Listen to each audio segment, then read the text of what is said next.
What's up, guys? Welcome to another edition of the Defied All Odds podcast. You already know it's your boy Rafa. Boy, On our right, Jesse. we got Jesse, and our special guest here is Yuridia Albino. Yes. Okay. All right. What's up, guys? My name is Yuridia. I'm here with two incredible guys, and we're gonna share some value for you. If if you're watching this, I hope you stay tuned and get something out of this. Yes. Okay. So just tell everybody about yourself, where you're from. Give a little backstory of yourself. Well, I am Mexican. I was born in Mexico. My parents brought me here when I was 4 years old. So basically grew up here. I'm from the Bronx. And just been living here my whole life. From an immigrant, and now being able to just be in a stage in my life where I get to actually explore more of myself and just dive into new things and just like get to connect with myself and everything. So yeah, I don't even know. Okay. Well, you said you came when you were 4 years old, so obviously you didn't really remember much. No. But what was like your first memory just coming into the States necessarily? Or just like first memories of Shit. That brings me back to well, honestly, the first memory I remember is when I saw my mom again after we crossed the border. Okay. This is like a short story, but when we crossed the border, I crossed the border with my sister. So my mom was the one that basically crossed it, like, through like land and water. And we took the easier route because we're kids. So we were with a family and we stayed with them when my mom was crossing. So the first thing I remember is just seeing my mom again for the first time in Arizona, like on this side. Yeah. And it was just one of those moments. It's like, I'm 4 years old, so I don't even know what the fuck is going on. Yeah. I didn't even know if I knew that was my mom at that point. It's just like very blank, but I think that's one of the first ones. And the second one I remember is when we got here to New York and we went to my dad's apartment where he lived. And that's basically like the most solid memory I remember when, coming here. So you went from Arizona straight to New York, or did you live like in other parts, like in the meantime? You know what's funny? That whole part is blank. Yeah. All I know is that I was in Arizona and then all of a sudden I'm in New York. Yeah. I think I got on a plane. I don't know. Yes. Like, okay, cool. So like, what would you say is like your kind of like when you're trying to find your identity, when like you coming from, obviously you're from Mexico and you're coming here, what was it like to like assimilate with like, or like the culture shock you kind of experienced when you got here? Oh, honestly, I was so a misfit my whole life. Really? Yeah. Wow. Like, especially, growing up and being an immigrant myself, like the first time I ever traveled back to Mexico, it was in 2017, I think. And before that, I would see people like talk about, oh yeah, I'm going to Mexico, I'm doing all these different things. I would sit there and compare myself. Like, I used to have like this big, like, I used to not regret, like I used to hold something against my parents for not being born here and not feeling like, being able to fit in and like having the opportunities that other kids had. And I used to hate it. I used to be like, well, like, why would you guys like have me over there? All these different things. And growing up, it was just very uncomfortable situations to deal with. And that leads to something else. But it was always very confusing, like growing up and like figuring myself out and just having that remorse against my parents. But now being at my age, I'm like, I'm proud. I'm happy.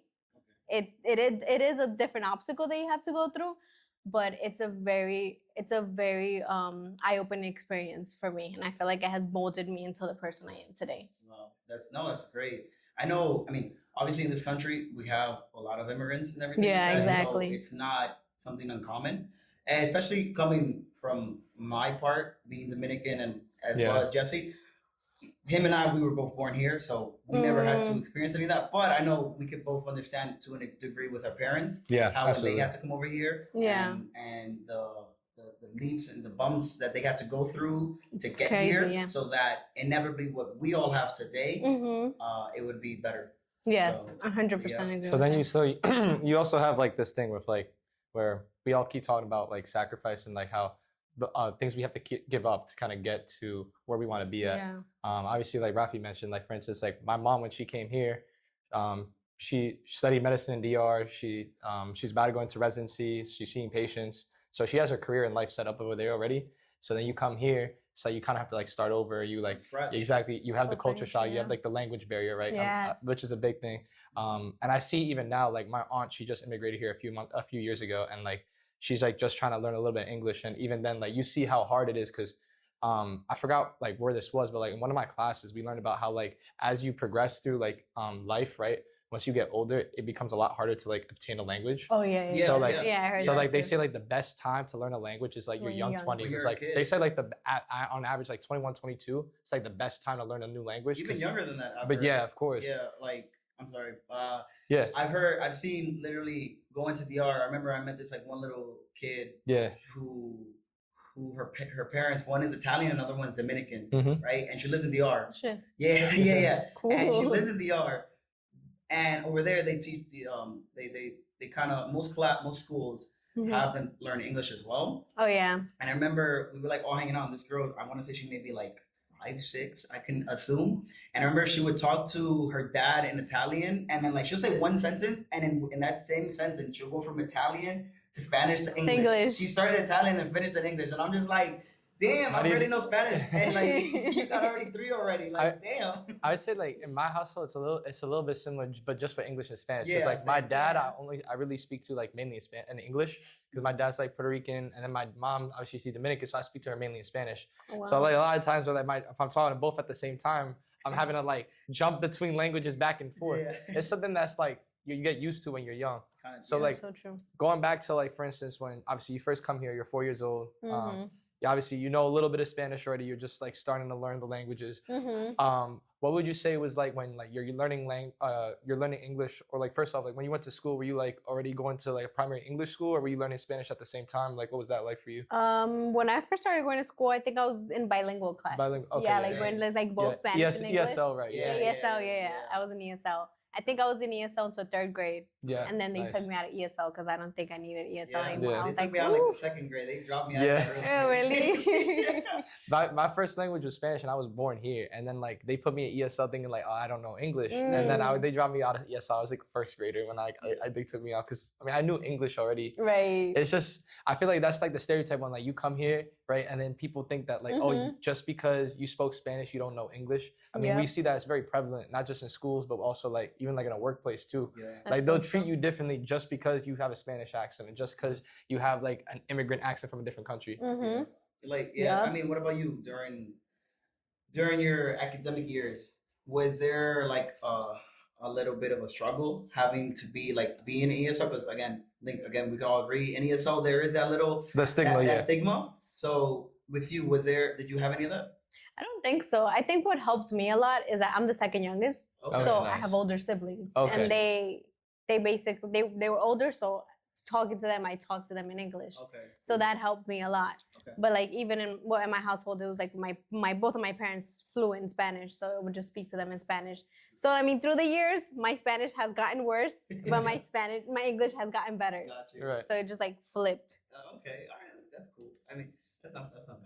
It's not. But now I'm just like trying to better my Spanish Mhm. and like try to like talk to more people in Spanish. I see, That's interesting, because I went to like this Spanish concert for like my class. It was like a Boogaloo salsa concert in the Bronx. Like a few weeks ago. It was Boogaloo like salsa, Okay. and like it was like in the Bronx like a few weeks ago. Yeah, like Boogaloo, never heard that. but it's like a dance style we learned in class. But like Okay. basically, like I remember like one of the organizers like the festival was talking about how the reason why we teach this music, the reason why like we speak in Spanish is like to carry our culture through our kids and our future generations, because you don't want to let that culture That's die so out. true. So it's like obviously you come here, like the benefit of the United States is like we have a diversity of languages, we have a diversity of heritages. But at the same time, it's like you try to assimilate like the American culture with your own culture. So what was that like? You know, like you growing up and like you're celebrating like the American holidays. You have like the Thanksgivings, the Yeah, it's Halloweens. so weird. But like meanwhile, you got like the Noche Buena like from like your back home, right? So like Yeah, what's de that los like when you're like muertos. intermingling both cultures together? It was actually, honestly, I never really thought about it, but it was interesting because everybody celebrates Thanksgiving. Yeah. Yeah. It's a very American holiday. So. And that brings Honestly, everybody together from every Yes, culture. it does. It does. Like Christmas. Well, Christmas. I think Christmas is more celebrated here than it is in Mexico. Really? In Mexico, they don't do like that whole like gift exchange. Okay. Oh, but they do. What's it? Nochebuena. Los tres Nochebuena is Los Christmas Tres Eve. Reyes. Yeah. Oh, the Tres Reyes, that's January 6th. Yeah, yeah. Yeah. They do that same in DR. Like in DR, like Yeah, January yeah. 6th is like even bigger. Like Really? yeah, Three Kings Yeah. Day. Yeah. Three Kings Day is big over there. In DR, they like same thing on Christmas Day. there's not much done, but the night before is when they have like the big feast and eat. The night before is like the mini But Thanksgiving. they don't really exchange gifts, right? Not on Christmas Day, No. but in Los Tres Reyes. They just started doing That's that when more they recently. That's when they exchange gifts. More recently, they started doing that. I would say like the ones that like live here, they follow that like the gift exchange because that's more like the Americanized side. But then like back over there, it's like they'll do a little bit of it, but then they'll say like the main gifts for like Tres Reyes for Three Kings Day. Yeah. Now now they're trying to like they're following more of the trends here, but before like back with our parents and everything like that, it was more like that. It was just like Noche Buena was the party, the drinking, the eating, and then in January is when they really had the gifts exchange and all that stuff. So, but I know with in the Mexican culture, or I mean not just Mexican. I mean from what I understand, mostly Mexican. La Tres Reyes, you guys do like the big with the cake. Rosca. Yeah, rosca. The rosca, yeah. Do you do it too with your family? Yeah, we do that. My birthday is the day after the Los Tres Reyes, Really? so yeah. So it's like 3 or like 4 holidays, right? You got Christmas, You New got Year's, Three Kings, and then your birthday. And my birthday, Yeah. So my it's like birthday 4 last. celebrations back to back to back. Yeah. And it's. I mean, I get the rosca and then I get a cake. But yeah, we cut the rosca, and whoever gets the baby has to make tamales on February. Yeah. Have you ever had a baby? Yeah. Haven't made tamales? No. I went to one. I went to a couple of those before, and luckily I never had the baby. You never had the baby? No, I never had the baby. But I can see it's That's like the little thing that comes inside the cake. Yeah, it's like, it's literally like a toy baby. Yeah. Oh, okay. Yeah. Some people eat it by mistake. Oh my god. Yeah, I mean, the bread is huge, and sometimes they're just like so in there. Yeah. Yeah. It's funny. If you could ever go to one, I recommend it. It's a pretty good time. It's a fun time.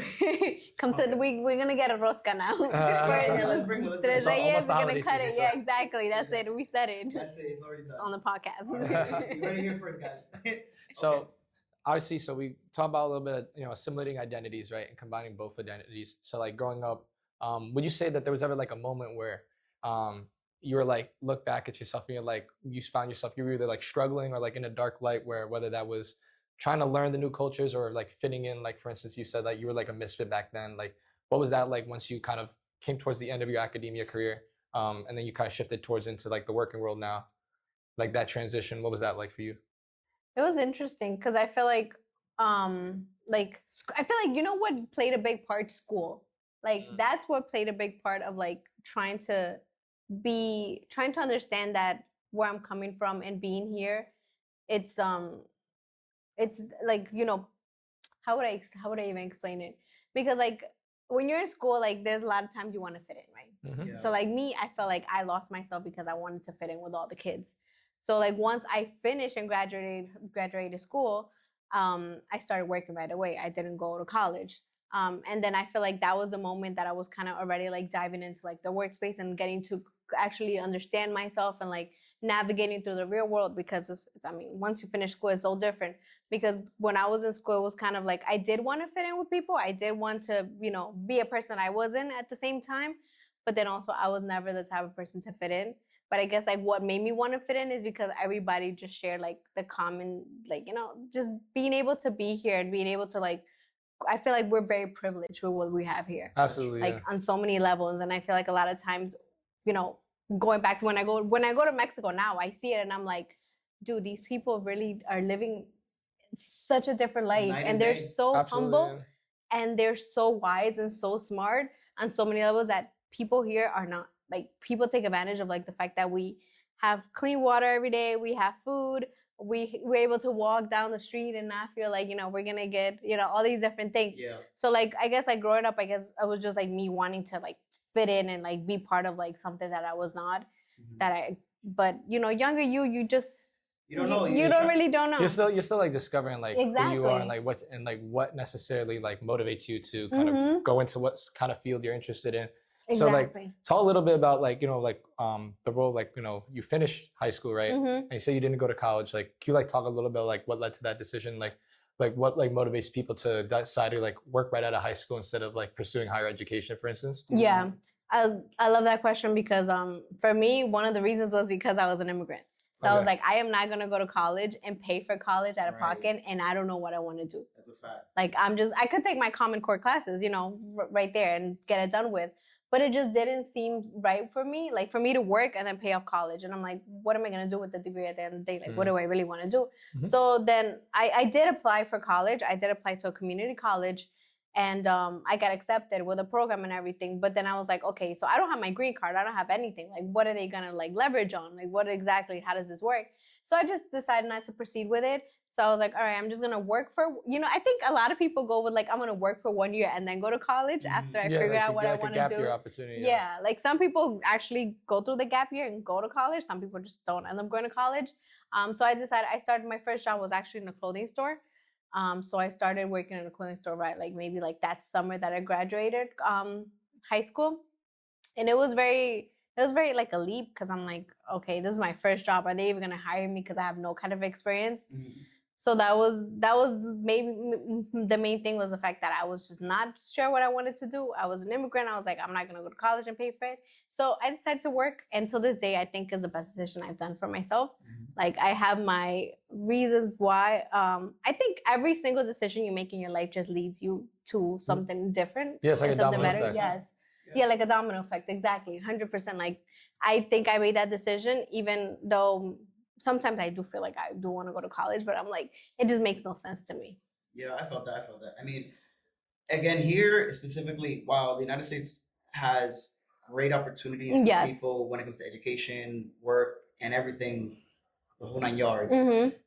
I think people often, especially like older folk, believe like if you don't go to college, you can't get anywhere in life. Yes. Right. That degree determines your whole future, basically. Exactly. And me personally, I went to college, I got my degree, and I've been out 2 years now. And if I had to say that degree changed my life, I wouldn't think so. It's I've learned a lot of things by going to college, but not for the reason that you would assume that I went to college for. Yeah.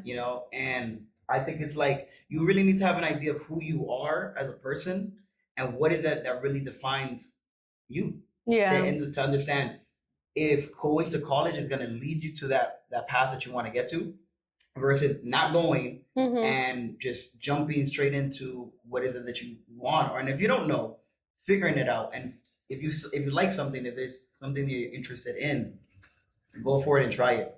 I got like add on to that. So I know, for instance, like myself, I'm in the second to last semester of my senior year here at Columbia.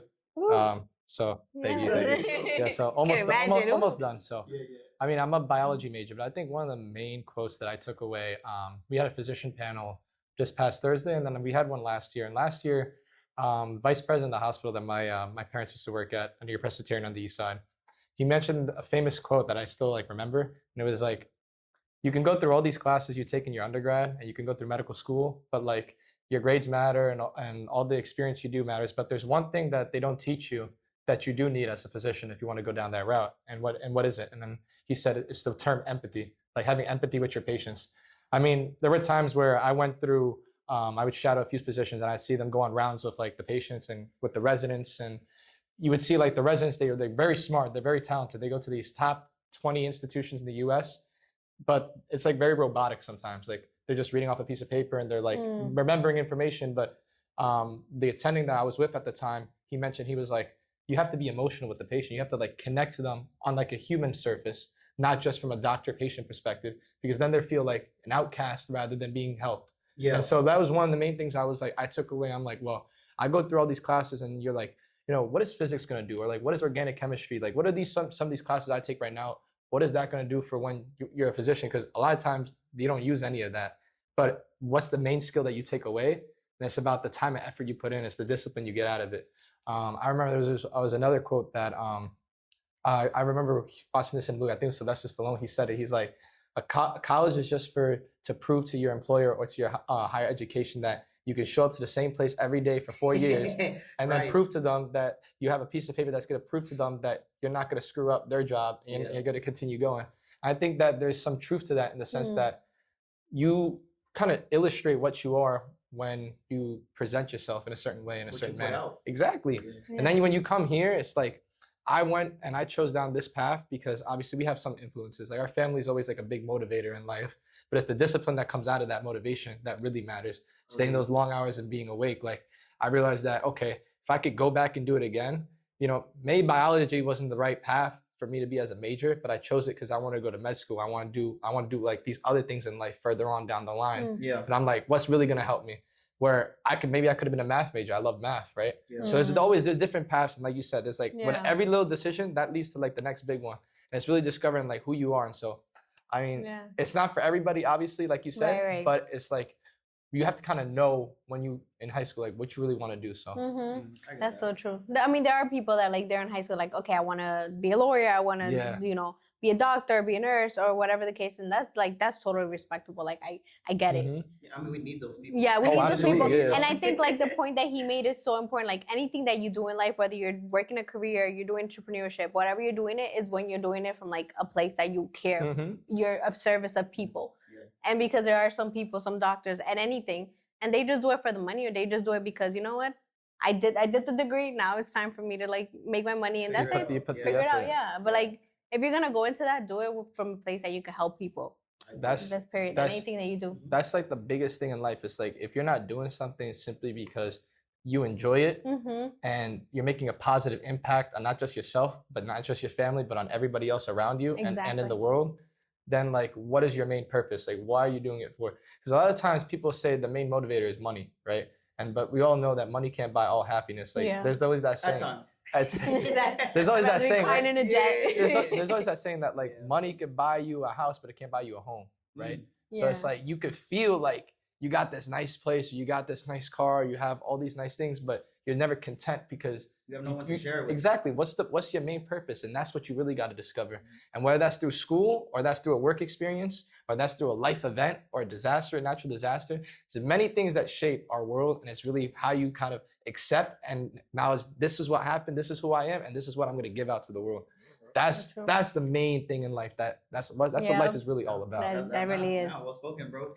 I felt that. Now, and you particularly, I know you do entrepreneurship, right? Can you tell us a little about that? How you got into it and where you at now with that? So I first got into a network marketing business, online network marketing business back in 2020. Okay. Honestly, it was just like when COVID was at peak and everybody was just going crazy, and I'm like, oh my god, like there's so many other ways to generate money, and I came upon this opportunity, and I was like, all right, let me find out more about it. And it was easy to join. It was something that I'm like, you know what, why not? Like if I could somehow generate money and help people and consume better products, I'm gonna go for it. Right. So I dived into that. I did that for I think a year and a half, but it didn't go the way I thought it was going to. Like I think just thinking about it now, like anybody that dives into entrepreneurship, it's not easy at all because there's so many layers to what you have to uncover, and the personal development journey is so important. As much as like, you know, building your business is just as important. But if you don't, the person you become throughout the journey is so important, because at the end of the day, when you get to your goal, when you get to that level, or whenever you get, you know, whatever your goal is in your business, the person you are at the end is what is actually the value. You're the asset. Yeah. So like a lot of people are so into like getting to the destination, but throughout the journey is what is important. So I dived into that, but I left it because my mental health went to shit. Okay. I was going through a lot, and I think that's also a big lesson for me to not stick to something because I started it, and I feel like I should stick to it because I started it and I got to finish it. But I saw another opportunity that I feel like it's more of like something that's buildable, something sustainable, something that actually I can work for and feel like I'm being more of service to people from a true place, and I'm not just hiding behind products. I see. So then I started this one company, and I've been with it for 2 years, and I think it has just been changing me in so many ways, and has opened opportunities. I've been able to travel and do all these things that I'm just like, I don't think three years ago I would have imagined myself just even being here. Yeah. You know? No, that's amazing. That's great. I've done a lot of network marketing myself. Some went well, some didn't, some just weren't. While they were maybe good, it just didn't align with me at the time. Right. So you hear that a lot, and especially during, I would say specifically during that time of COVID, where a lot of people were just trying, like, how can I, make money? How can I grow a business? How can I do something with my life in the event that something like this happens again? Yeah. Right. But with all those good opportunities that you were able to find, just like you said, you found something that didn't work out for you. So what would you say to people who are potentially in that realm that want to find something that they feel is worth their time. Because I think also, even if you try something, and it might not be for you. You're gonna take a lot of L's. Yeah. To put it bluntly, right? 1,000%, You're gonna take a lot of L's. No successful man or woman has made it to the top on their first try. You know, it's just a fact. Again, in baseball terms, right? You can go up to the plate 10 times. If you miss 7 out of 3, if you hit 3 out of 7 tries, you're a Hall of Famer, as they say, right? I think I said the quote right. I don't know. My point is, you're gonna fail a lot until you find success. Exactly. So, what can you tell to those people? I think one of the main things that people need to listen to is themselves, not your mind, not your ego, none of that. It's truly listen to your inner self, because I feel like we always have that voice telling us and guiding us, but we just decide to just like push it to the side, or basically push it to the side or ignore it.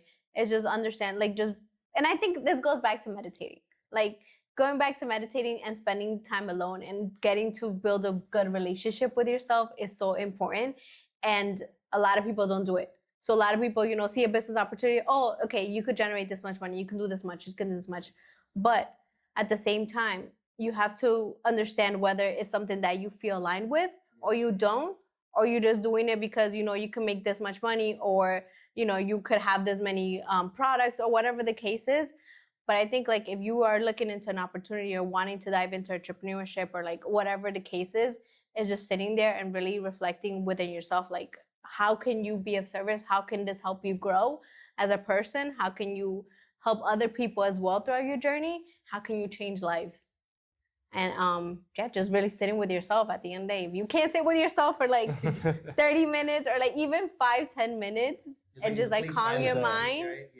To really get connected with yourself, then no, you have to do that. It's like almost like when we started this podcast, Rafi, right? We went through like countless text messages back and forth. I was like pen and paper, like what's the name, what's the logo, what's the purpose, what are the values, right? You go back and forth over all these things, and over again, it's trial and error. Mm-hmm. Like what's the main thing? And then we realized that we both wanted to start something that obviously would give back to the people, give back to the viewers. Like this is something that it's not just meant for us to kind of just like do on our own time, but we take time out of our day to really, try to motivate other people and inspire, right? There's more to life than just the dark thing you're going through. There's more to life than that obstacle that, or like that job loss, that rejection letter from an internship, right? There's like there's a lot of things that and those bills coming in every month. There's a lot of things that we all go through in life, and that's the main thing. It's like trying to give back and trying to really inspire that. We all go through our own struggles, but it's like how do we get over that hump and try to like motivate other people to get over their own humps as well. Mm-hmm. That's the nail on the iron right there. And even when we first started doing this, right? What was the first thing I told you? I was like, bro, we can do whatever you want, but if we don't start and come in person and actually press record, it's because you have to speak the words to action. That's really what it is. So back to what she was saying, to put it, you got to believe in yourself, you got to trust yourself, but you also have to, when you have these ideas and these dreams that you feel that you want to put to light, actually put to light. All right, if it's only going to become a reality until you make it and put it into fruition. Like if you feel the nudge, go for it. Like that's what I'm saying. Like we feel it. Like we're intuitive human beings. We feel the intuition, but sometimes fear, like your all these, if your own mind, your biggest enemy. The limitations that you have been programmed through your whole life, it's what holds you back. But like just fucking doing it, and if you feel it, go for it. Like if it feels yes and people are saying no, still fucking go for it. That's it. So obviously, we kind of covered a lot of things, but I would say like, what are like those strategies that you use when you kind of that hump of like, all right, like when you're going through your marketing, or when you were making that transition into the work life, like what do you do on like a daily basis to kind of like make sure that, okay, like I'm listen to myself, I'll make sure that I stick to the path and I don't like get distracted, I don't like lose a track of like where I'm going. Focus. Yeah. Oh, you'll lose focus a lot. Trust me, I do lose focus. I'm not gonna lie, but in those days that I do have like an off day, I feel like I'm losing focus, I sit with myself and I'm like, all right, we're gonna have a shitty day today, and that's okay. we're gonna have a better day. But I think the one thing that really for me is like a must, like on my everyday thing, is to listen to some kind of podcast. Is to listen to something that would put. Define all podcast. Yeah, Yeah, exactly. You know. Yeah. I heard it's a really good one. Link in bio.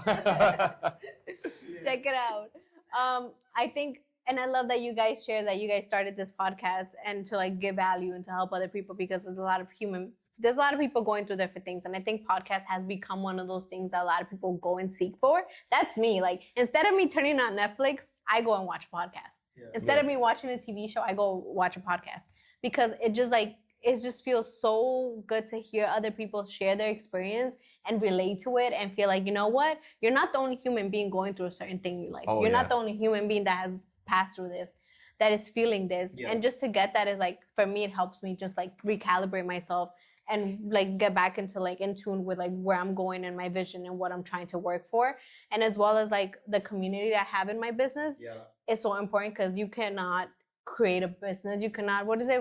Rome was not built in a day, or a day, or I don't think it was built alone either. Right, exactly. Like, you need those people to be the supporting people, and I feel like I have those supporting people, and I'm so grateful for them, because they just, in those days that I'm really like just like mentally like shit, they help me, and vice versa. I think that to me that like that's the most important thing, like whenever I am trying to like stay on the course and like stay like, you know, whatever I have to do with my business, whether I have to show on social media, whether I talk to people, but it just gets easier and more fun. Yeah, I think the biggest thing is also just show up. Yeah, just show up and enjoy it. Be present. Be present, yeah. And I mean, there's gonna be days you're not gonna want to show up, and I think also being okay with that. Yeah. Like just being, all right, I'm not gonna show up today because it's time for me to just like recool, reset, connect, all these different things. Because if you're doing it on a level where you're just like, I gotta force myself to do it, don't do it. Yeah, no, it's true. It's energy's fucking leaking. Yeah, it's a fact. It's a fact. And like you said, you get experiences from the communities that you put yourself into. You make new friends, you make connections, you network, and inevitably you'll get to surround yourself in an environment that's gonna help you extend and exponentially for yourself and what you're trying to do. Yeah. So in general, like now, where you are now, present day, what are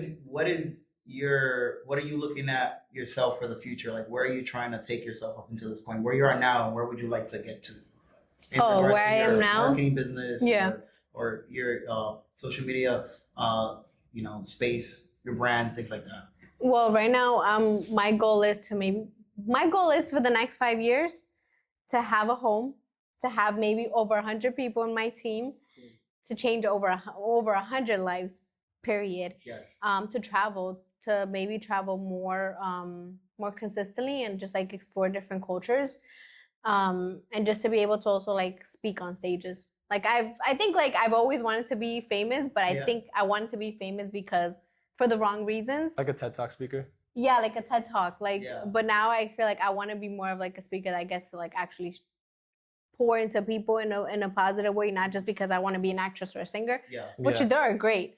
That's great. But like for me, I feel like that's more of like my thing. So like speaking on stages and like having my team and having my home, and also being able to be more present with my family. Because as much as like you can make so much money, if you don't have time to be present with your family, if you don't have time to be present with those people that you love, it's not worth it. Oh, that's like going back to the family.